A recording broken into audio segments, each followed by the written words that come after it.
Assalamualaikum warahmatullahi wabarakatuh. Jumpa lagi bersama R91 Official. Bagi yang baru singgah di channel ini, saya ucapkan selamat datang dan salam kenal. Pada kesempatan ini saya akan membahas terkait pertanyaan dalam soal-soal TWK yang sering muncul dalam tes CPNS.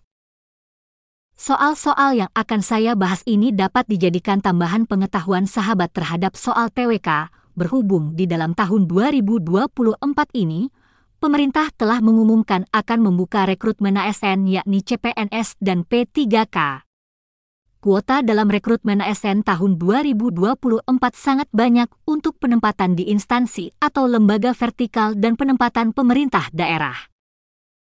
Untuk itu, saya mencoba untuk membuat konten ini guna memberikan gambaran apa saja yang akan ditanyakan dalam soal tes CPNS. Nah, gambarannya kira-kira seperti yang akan saya bahas dalam konten ini. Baiklah sahabat, kita langsung saja pada pembahasannya.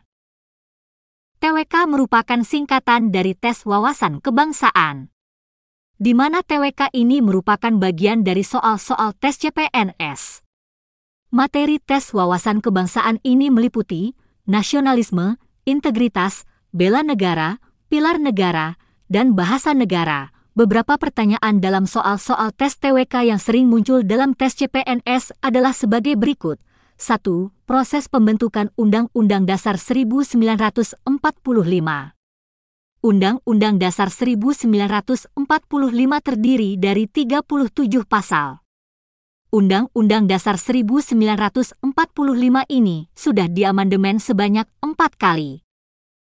Nah, di dalam Undang-Undang Dasar ini yang sering ditanyakan dalam soal tes CPNS adalah terkait pasal-pasal di dalamnya. Untuk itu, bagi yang akan mengikuti tes CPNS wajib menghafal 37 pasal yang ada di dalam Undang-Undang Dasar tersebut. Kemudian, ketahui juga terkait tanggal, bulan, dan tahun amandemen Undang-Undang Dasar 1945.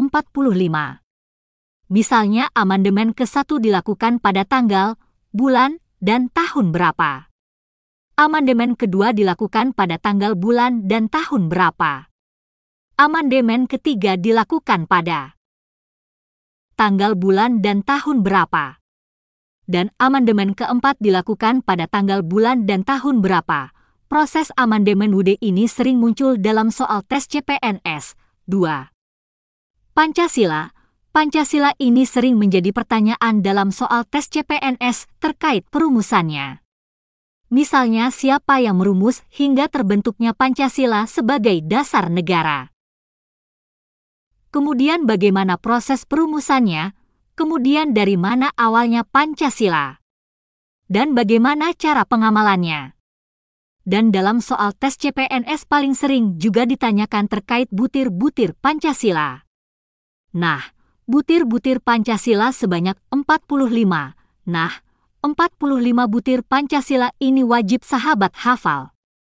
Agar jika ada pertanyaan dalam tes CPNS terkait butir-butir Pancasila, dapat diketahui, biasanya pertanyaan terkait butir Pancasila adalah penempatan dalam sila keberapa dalam Pancasila terhadap butir yang ditanyakan. Untuk itu, sahabat wajib hafal butir Pancasila. 3.